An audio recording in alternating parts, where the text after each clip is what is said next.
পকেটে কি পরিমাণ টাকা থাকলে বা ব্যাংকে কত টাকা থাকলে বা কত টাকার মালিক হলে কোরবানি আবশ্যক। 13টা ত্রুটি আছে, যেই ত্রুটিগুলো থাকলে একটা পশু দিয়ে আপনি কোরবানি করতে পারবেন না। এই 13টা ত্রুটি যদি আপনার পশুর মধ্যে পাওয়া যায় তাহলে সেই পশু দিয়ে কোরবানি করা কোনোভাবে জায়েজ হবে না। 2 নম্বর লিখেছেন যে কোরবানি একাকী দেওয়া উত্তম নাকি সবাই মিলে একসাথে শরিকানায় কোরবানি দেওয়া উত্তম। 2টি প্রশ্নের উত্তর আমরা এখন জানবো ইনশাল্লাহ। 1 নম্বর, আল্লাহ রসুল সাল্লাল্লাহু আলাইহি ওয়াসাল্লাম বলছেন, মান দহা সাআতান ওয়ালাম ইদহি ফালা ইয়াকরাবান্না মুসাল্লানা। যে ব্যক্তির সামর্থ্য আছে কোরবানি দেওয়ার অথচ সে কোরবানি দিল না, সে যেন আমার ঈদগাহের ধারে কাছে না আসে। নাউজুবিল্লাহ।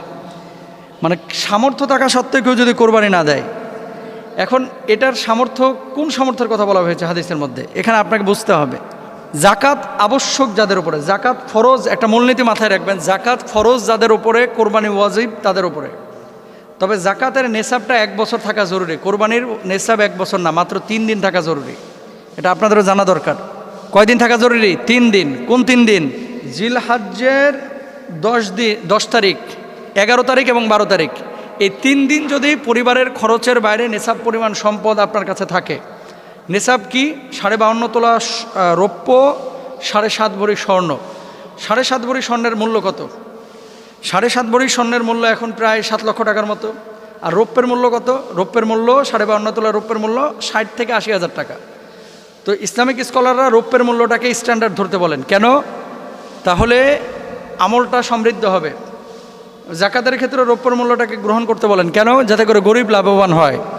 তাহলে আপনার কাছে যদি 60,000 টাকা সমপরিমাণ অতিরিক্ত টাকা থাকে এই 3 দিন, 10, 11, 12 এই 3 দিন যদি এই পরিমাণ টাকা থাকে, তাহলে আপনি কোরবানি দিবেন। আপনি বলবেন যে হুজুর 60,000 টাকা আমি কি কোরবানি দেব?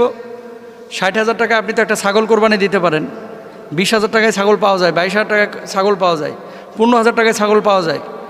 আর আপনি যদি বলেন যে না আমি দিব না, তাহলে বোঝাপড়া আল্লাহর সাথে হবে আপনার। এখানে তার হুজুর জোর করে আপনাকে বলতেছে না যে জবাই করেন।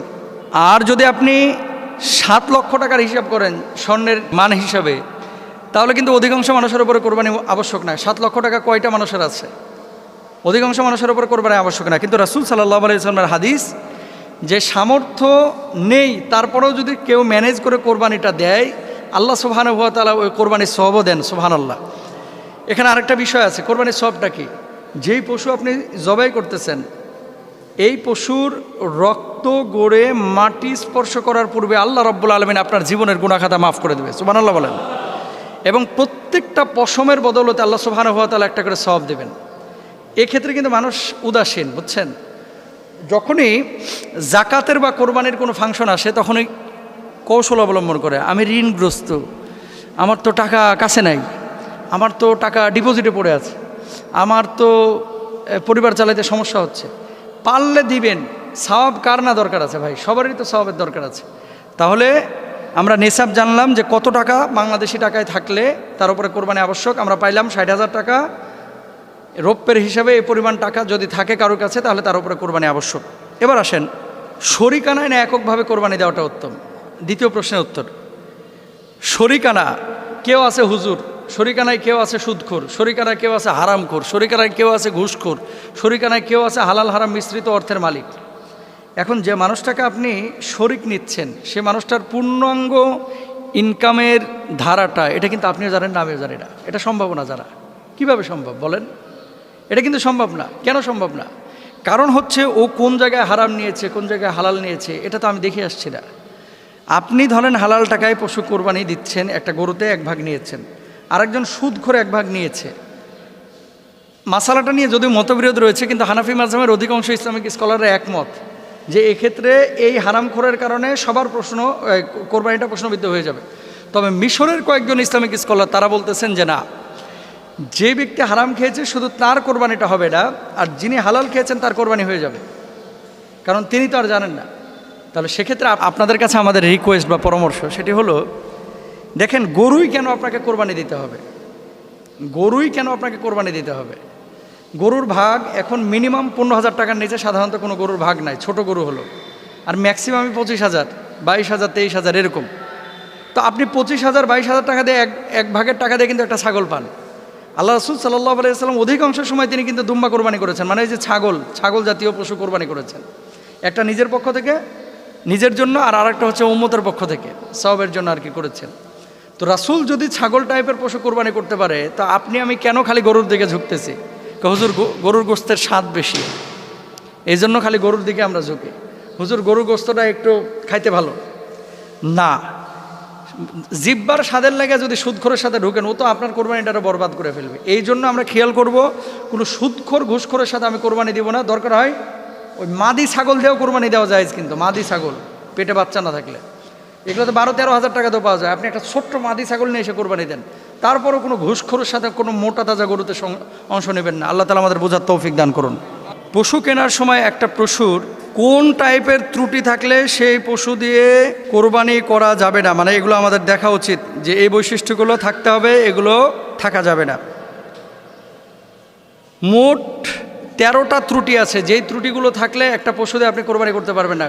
এই 13টা ত্রুটি যদি আপনার পশুর মধ্যে পাওয়া যায়, তাহলে সেই পশু দিয়ে কোরবানি করা কোনোভাবে জায়েজ হবে না। 1 নাম্বার, এমন পশু আপনি নির্বাচন করেছেন যে চোখে দেখে না, কানা, মানে অন্ধ পশু দিয়ে কোরবানি হবে না। আপনি বলবেন হুজুর বুঝে কিভাবে? চেক করে নেবেন। খাবার দূরে ধরবেন, যদি দেখেন খাবারটা দূরে দেখেই গরুটা হামলে পড়তেছে খাবারটাকে গ্রহণ করার জন্য, এই পশু দিয়ে কোরবানি করা যাবে। আর যদি দেখেন ওই ক্যামেরার মতো সামনে আপনি কাঁঠালের পাতা নিয়েছেন, ওর কোনো ফিলিংস নাই, জানবেন কানা, অন্ধ, দেখতে তো ডাগর চোখা, আসলে চোখে দেখে না, এটা দিয়ে কোরবানি করা যাবে না। এটা কিন্তু আপনারা খেয়ালও করেন না। ম্যাক্সিমাম বাংলাদেশের এই ক্রেতারা, গরু ক্রেতা যারা, এরা যায় দেখে যে মোটা কিনা, প্রথমে দেখবে যে মোটা কিনা, গোশত আছে কিনা, ও কানা হোক সমস্যা নাই, এরকম একটা ভাবসাব। তো অনেক মানুষ আছে, সাধারণ মানুষ, যাদের চোখ দেখা যায় আমাদের মতো, কিন্তু আসলে চোখে দেখে না। তো এই জন্য আপনাকে 1 নম্বরে বাছাই করে নিতে হবে যে গরুটা চোখে দেখে কিনা। 2 নম্বর, শ্রবণ শক্তি না থাকা। গরু তো কথা বলতে পারে না, এটা আল্লাহ তাআলা তাকে দেয় নাই, কিন্তু আপনি যখন ওই ডাক দিচ্ছেন, পশুরা কিন্তু ইশারা করলে অথবা ডাক দিলে তখন কিন্তু তাকায়, কোনো সাড়া শব্দ নাই, মানে বয়রা, এরকম কোনো পশু দিয়ে কোরবানি করা যাবে না। 3 নম্বর, অত্যন্ত দুর্বল এবং জীর্ণ শীর্ণ কিছু পশু 20 কদম হাইটা যাইতে পারে না, এরা ধাক্কা ধুক্কা রংপুর থেকে টাইনে নিয়েছে ভাই টাকে করে, এটা চলতেও পারে না, উঠতে পারে না, নড়তে পারে না, কোনো মতে নিয়ে এসে ঢাকার ক্রেতার কাছে খালি ধরায় দিতে পারলেই হয়েছে। এরকম জীর্ণ শীর্ণ কোনো পশু দিয়ে কোরবানি করা যাবে না। 4 নম্বর, এই পরিমাণ ল্যাংড়া যে জবাইয়ের স্থান পর্যন্ত হেঁটে যেতে অক্ষম, মানে পশুটা চলতেই পারে না, একেবারে পড়ে গেছে। আপনি কিনে নিয়ে যাচ্ছেন পশুটাকে কোরবানির জন্য, রাস্তায় ইনজুরি হলো, পায়ে আঘাত পাইলো, আঘাত পাওয়ার পরে এ পশুটা রাস্তায় পড়ে গিয়ে আর হাঁটতে পারতেছে না, এ পশু দিয়ে কিন্তু কোরবানি করতে পারবেন না, এটা আপনার জন্য জায়েজ নেই। ট্রাক থেকে কিছু হাইওয়ান আছে, আসলে এগুলোকে খুব সুন্দর করে বলার কোনো সুযোগ নাই, মানে সে রংপুর থেকে দাঁড় করায় নিয়ে আসছে গরুটাকে, খেয়াল করেন, অথবা সিলেট থেকে নিয়ে আসছে, রাজশাহী থেকে নিয়ে এসছে, 12 ঘন্টা 14 ঘন্টা পর্যন্ত গরুটা দাঁড়ায় থাকে এই ট্রাকের উপরে। নিয়ে আসার পরে একটু যে স্থিরভাবে নামাবে গরুটাকে, ওই সুযোগ নাই, ফুটবলের মতো নামায়, নামানোর পরে কোনোটা মরে যায়, কোনোটা পা ভাঙে, কোনোটা পিঠ কাটে, এরকম কিন্তু হয়, এটা জায়েজ নাই, হারাম। রাসূল আকরাম সাল্লাল্লাহু আলাইহি ওয়াসাল্লাম কি বলছেন? পশু যখন জবাই করবে ছুরিটাকে ভালো করে ধার দিয়ে নিবা, তারপরে পশুটাকে জবাই করবা। কেন? পশুর কষ্ট যেন কম হয়। আর বাঙালির টাইমের খুব শর্ট, মানে সময় খুব অল্প, পশুটাকে ফুটবলের মতো হয়। কয়েকদিন আগে একটা ভিডিও দেখলাম, ছাগলের কান ধরতেছে আর একটা পা ধরিয়া ওই যে তরমুজ যেভাবে ট্রাকের ওপর ফিক্কা মারে এমনি ফিক্কা মারতেছে। এরা মানুষ না, এরা নরপিশাচ, এরা ভালো মানুষ না, এদের আকল জ্ঞান কম। গত বছরে আমি দেখেছি এই সাভারে ওই রংপুরে থেকে ছাগল আনছিল, রংপুর না সরি দিনাজপুর থেকে, ওই যে লাগেজ রাখে না বাসের নিচে যেখানে যাত্রীদের, এই লাগেজের ওখানে 14টা ছাগল ঢুকাইছে যেখানে লাগেজ রাখে। তো গরমের সময় স্বাভাবিকভাবেই এই যে বাইপাইল ক্রস করছে, ক্রস করে আবদুল্লাপুরের দিকে যাচ্ছিল, এই বেড়িবাঁধের এখানে খুলে দেখে যে সব ছাগল মরে শেষ। তার মানে কি, দিনাজপুর থেকে এই পর্যন্ত ছাগলগুলোকে নিয়ে আসা হয়েছে, গরমে নিঃশ্বাস আটকায় ছাগলগুলো মরছে। এই মানুষগুলো যারা ইচ্ছাকৃতভাবে একটু বেশি লাভ করার জন্য এভাবে পশুকে কষ্ট দেয়, আপনি মনে করছেন আল্লাহ এমনি ছেড়ে দিবে? মনে রাখবেন, কুকুরকে পানি পান করানোর কারণে একজন নর্তকী জান্নাতে যাবে, আবার একজন আবেদা ভালো মানুষ, আবেদ মানুষ বিড়ালকে হত্যা করার কারণে জাহান্নামে যাবে। তা আপনি এতগুলো ছাগলকে যে ইচ্ছাকৃতভাবে উদাসীন হয়ে হত্যা করলেন, আল্লাহর আদালতে কিন্তু আপনাকে দাঁড়ানো লাগবে। এগুলো খেয়াল রাখতে হবে প্রিয় ভাইরা আমার। তারপরে আসেন, লেজের বেশিরভাগ অংশ কাটা। কোরবানির হাটে দেখবেন যেগুলো একটু ত্রুটিযুক্ত, এগুলোর দাম একটু কম, ধরেন 5,000 কম, 10,000 কম, তো এরা চিন্তা করে যে দূর 5,000 টাকা কমে তো পাইছি, লেজ একটু কাটা হলে সমস্যা কি, কোরবানি কিনতে হবে না। এই 5,000 টাকার জন্য এটা মোবাইল ফোন না যে একটু চালায় নেবো না, একটু দাগ পড়ছে তাই কী হয়েছে। গরুটা কোরবানির এটা মোবাইল ফোন না যে একটু দাগ পড়ছে কী হয়েছে, চালায় নিব না, এটা চালায় নেওয়ার জিনিস না, যেভাবে হাদিসে আছে সেভাবে মানতে হবে। তারপরে আসেন, জন্মগতভাবে কান না থাকা। কিছু গরুর জন্মগত আছে যে কান নাই, এ কোরবানি দেওয়া যাবে না। তারপরে 7 নম্বর, কানের বেশিরভাগ কাটা, কোরবানি দেওয়া যাবে না। গোড়াসহ শিং উপড়ে যাওয়া, শিং উপড়ে গেছে, কোরবানি দেওয়া যাবে না। পাগল হওয়ার কারণে ঘাস পানি ঠিকমতো না খাওয়া, কোরবানি দেওয়া যাবে না। তারপরে বেশিরভাগ দাঁত না থাকা, রোগের কারণে স্তনের দুধ শুকিয়ে যাওয়া, ছাগলের 2টি দুধের যে কোনো একটি কাটা, গরু বা মহিষের 4টি দুধের যে কোনো 2টি কাটা কেটে ফেলেছে বা কোনো কারণে আঘাত লেগে পড়ে গেছে, স্তনের দুধ, এই যে স্তনের যে ইটা আছে স্থানটা, এটা যদি কেটে যায়, এটাতে কোরবানি করা যাবে না।